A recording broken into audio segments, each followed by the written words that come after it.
welcome to the next lecture of thermodynamics. In this lecture, we will learn about the properties of pure substance.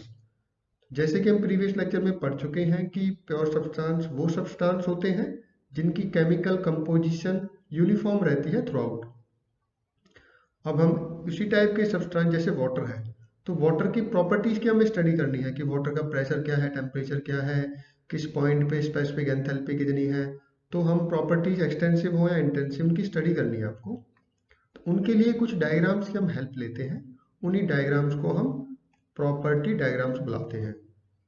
अब ये diagram इस type के होते हैं कि जो दोनों कोऑर्डिनेट जो आप जिसके बीच में डायग्राम बनाओगे दोनों ही इंटेंसिव प्रॉपर्टीज वाले कोऑर्डिनेट होने चाहिए।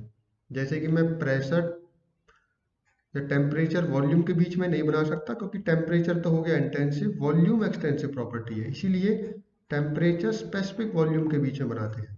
उसी टाइप से प्रेशर वॉल्यूम के बीच में नहीं बनता, एक्चुअल में प्रेशर स्पेसिफिक वॉल्यूम के बीच में बनता है, क्योंकि जो इंटेंसिव प्रॉपर्टी है वो मास पे डिपेंड नहीं करती, इसलिए वेरी नहीं करेगा। डायग्राम जो भी आप बनाओगे वही सेम रहेगा, चाहे वो कितना भी मास आप बना लो उसका। इसीलिए प्रॉपर्टी डायग्राम हम एक्चुअल में बनाते हैं वो इंटेंसिव प्रॉपर्टीज के बीच में बनना चाहिए। तो आप डायग्राम में हमेशा देखना कि टेम्परेचर वॉल्यूम नहीं होगा, टेम्परेचर स्पेसिफिक वॉल्यूम होगा। उसी टाइप से प्रेशर वॉल्यूम नहीं है, प्रेशर स्पेसिफिक वॉल्यूम है।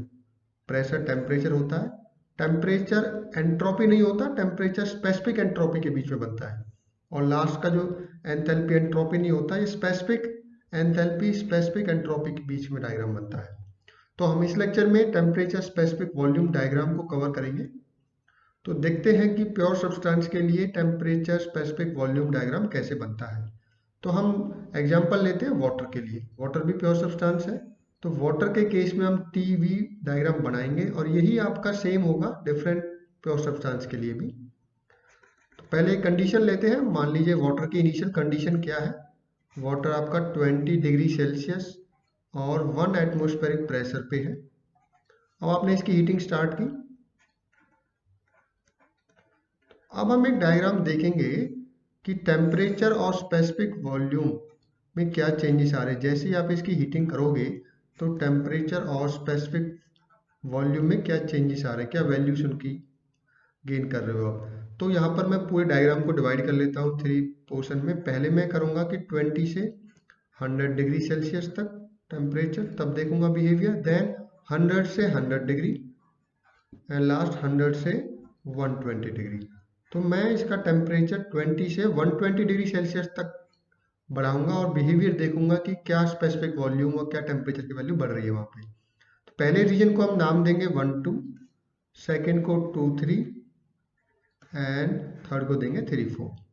चलो स्टार्ट करते हैं। इनिशियली हमने देखा कि जैसे टेम्परेचर 20 से 100 डिग्री की तरफ आपने बढ़ाया वाटर का, तो कुछ इस टाइप का बिहेवियर उसने शो किया 1 2। इसका मतलब टेम्परेचर बढ़ रहा था, हीट आप ट्रांसफर कर रहे हो, इसी हीट को स्पेसिफिक हीट पे बुलाते हैं। देन आपने देखा कि कुछ टाइम तक आपका जो टेम्परेचर है वो कांस्टेंट हो गया और वॉल्यूम अभी भी बढ़ रहा था, स्पेसिफिक वॉल्यूम। क्यों बढ़ता है? क्योंकि यहाँ पर फेज चेंज होता है।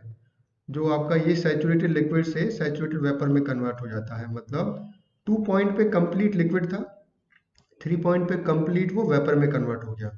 अगेन आप बढ़ा रहे हो इसे टेम्परेचर को, तो आप देखोगे 3 4, ये सुपर हीटेड वेपर इसे हम बोलते हैं। तो ये आपने किस प्रेशर पे परफॉर्म किया था? P1 नाम देते हैं, 1 एटमॉस्फेरिक प्रेशर। तो हमने बिहेवियर देखा, इनिशियली टेम्परेचर बढ़ रहा था, स्पेसिफिक वॉल्यूम भी बढ़ रहा था। जैसे ही टेम्परेचर 2 पॉइंट पे, ये 100 डिग्री सेल्सियस है 2 पॉइंट, तो आपका 100 डिग्री सैचुरेशन पॉइंट होता है 1 एटमॉस्फेरिक प्रेशर के लिए। इस पे liquid is just about to vaporise, इसी को सैचुरेटेड लिक्विड स्टेट भी बुलाते हैं।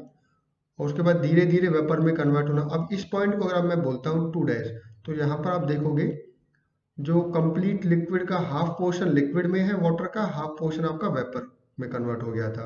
3 पॉइंट पे कंप्लीटली वेपर में वो कन्वर्ट हो जाता है। अब सेम एक्सपेरिमेंट को मैं डिफरेंट डिफरेंट प्रेशर पे परफॉर्म करता हूँ। तो मान लीजिए अब आपका अबोव 1 एटमॉस्फेरिक प्रेशर में आपने किया, तो कुछ इस टाइप का बिहेवियर आपको मिलेगा। अगेन फिर आप बढ़ाओगे इसे, कुछ इस टाइप का मिलेगा।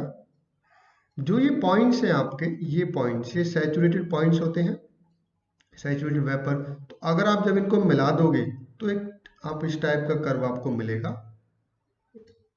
यही आपका हमारा टीवी कर्व होता है। इसको इस डायग्राम में आप बेटर समझ सकते हो। तो यहाँ पे आप देख रहे हो कि जैसे जैसे प्रेशर बढ़ा रहे हो आप, वैसे वैसे जो ये रीजन है, इस रीजन को हम बुलाते हैं वेट रीजन। इसको बुलाते हैं वेट रीजन, क्योंकि यहाँ पर फेस लिक्विड में भी है, वेपर में भी है। तो इस लाइन को बुलाते हैं, जो लाइन सैचुरेटेड लिक्विड को मर्ज करके बनी है, इसे सैचुरेटेड लिक्विड लाइन बुलाते हैं।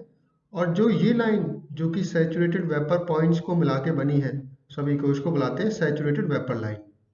तो जैसे ही आप प्रेशर बढ़ाते रहते हो, एक ऐसा पॉइंट आता है जिस पॉइंट पे आपका सैचुरेटेड लिक्विड और सैचुरेटेड वेपर लाइन मीट कर जाते हैं। इसी पॉइंट को बुलाते हैं क्रिटिकल पॉइंट। तो क्रिटिकल पॉइंट डिफरेंट फ्लूइड के लिए डिफरेंट डिफरेंट वैल्यूज होती हैं। अब वाटर के लिए डिफरेंट टेम्परेचर, इसके वैल्यू डिफरेंट होंगी। मान लीजिए temperature, pressure and specific volume, ये वाटर की आपको पता भी होनी चाहिए। वाटर की जो क्रिटिकल पॉइंट पे टेम्परेचर होता है वो 374.14 डिग्री सेल्सियस होता है। प्रेशर 21.2 बार होता है, काफ़ी ज़्यादा होता है। और जो स्पेसिफिक वॉल्यूम की वैल्यू होती है वो 0.003 155 मीटर क्यूब पर केजी। ये वैल्यूज होती हैं वाटर के लिए। अब डिफरेंट फ्लूइड का बनाओगे डायग्राम तो डिफरेंट स्पेसिफिक वैल्यूज होंगे क्रिटिकल पॉइंट की, बट डायग्राम इसी टाइप का बनेगा, किसी के लिए भी आप बना लीजिए। तो अब यहाँ पे हम नेक्स्ट देखते हैं कि जो ये वाला पोर्शन होता है, ये रीजन, इस रीजन को हम बुलाते हैं कंप्रेस्ड लिक्विड रीजन, क्योंकि यहाँ पर जो लिक्विड की स्टेट है वो कंप्रेस्ड या सबकूल्ड लिक्विड है, क्योंकि इसका टेम्परेचर सैचुरेटेड टेम्परेचर से कम है। उसी टाइप से जो ये रीजन होता है जहां पर वेपर का टेम्परेचर अबव सैचुरेशन टेम्परेचर होता है, उस रीजन को बुलाते हैं सैचुरेटेड वेपर रीजन। तो इस टाइप से बनता है टीवी डायग्राम। अब इस डायग्राम में आप ये देख सकते हो कि जो ये रीजन होता है आपको, इसको बुलाते हैं, जो यहाँ से यहाँ तक है, इसको बुलाते हैं एंथैल्पी ऑफ वेपराइजेशन, HFG से डिनोट करते हैं इसे। क्यों? क्योंकि लेटेंट हीट आपने यहाँ पे देखो, एक्चुअल में होता क्या है, लिक्विड जब वेपर में कन्वर्ट होते हैं तो बॉन्ड टूटते हैं लिक्विड के, तभी तो लिक्विड के बॉन्ड टूटेंगे, तभी तो वेपर में कन्वर्ट होगा। तो जो ये हीट होती है वो लेटेंट हीट होती है, और लेटेंट हीट ऑफ वेपराइजेशन इसे हम नाम देते हैं। यहाँ से तो क्रिटिकल पॉइंट पे लेटेंट हीट ऑफ वेपराइजेशन कितनी हो जाती है? 0। तो ये टीवी डायग्राम आपने यहाँ पे कंप्लीट समझा। Thank you.